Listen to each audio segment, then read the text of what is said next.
కలిసి నమ్ముకొని రమ్మని పంపించాను.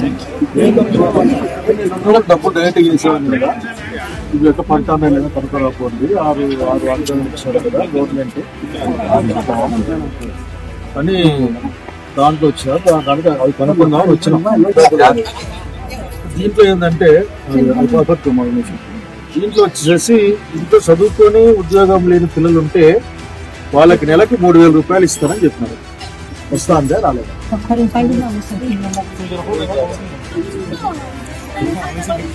అందరు చెప్పేది నువ్వు చెప్తాను. మీరు బడికి పోయే పిల్లలు ఉన్న వాళ్ళు ఎంతమంది అమ్ముతున్నారు ఇక్కడ?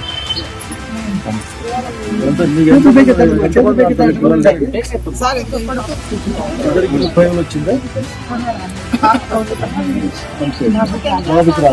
అందరికీ వచ్చింది. దశలు రాలేదు.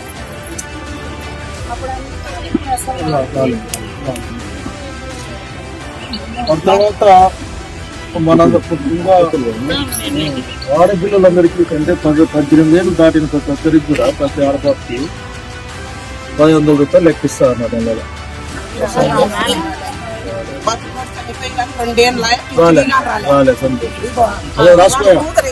రాసుకోవాలి.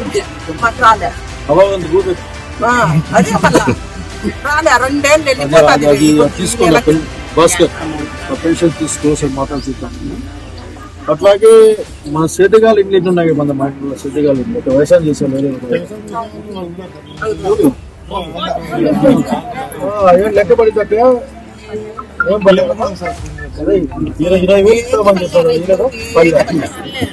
మనకు జగన్ మేలు కదమ్మా. అంతే అందరికి గ్యాస్ వచ్చి లెక్క వచ్చిందే. సంవత్సరానికి ఒకసారి పడిందే.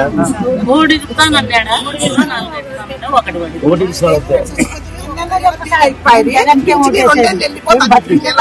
మా ఫ్యామిలీ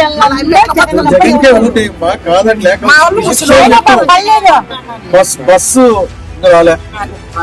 అంటే 50 ఏళ్ళకే పెన్షన్ అంటారు. ఇంట్లో 50 ఏళ్ళు దాటి అది పెన్షన్ వస్తుందో 50 ఏళ్ళు వస్తుందటే దానికి వస్తుందటే పెన్షన్. ఇంట్లో చదువుకున్న పిల్లలు ఉన్నారు, చదువుతున్నారు. పాపకి డబ్బులు వస్తున్నాయి నెలకు 3,000. అది కాదు 3% రాజశేఖర్ కానీ కానీ దీంతో నెలకు 3,000 ఇస్తానని చెప్పినాడు చంద్రబాబు నాయుడు. వస్తుంది పాప 3,000 రాదులేదు. అట్లాగే నీకు డబ్బులు ఇస్తా అని చెప్పినాడు. వచ్చిందా? అందరికీ అందరికీ కాదు, దాదాపు 3-4 కోట్ల మంది అడుగుతున్నాను. సేంద్రీయ మళ్ళీ రైతు భరోసా వచ్చినాయా? ఇప్పుడైతే అప్పుడు వచ్చినాయి.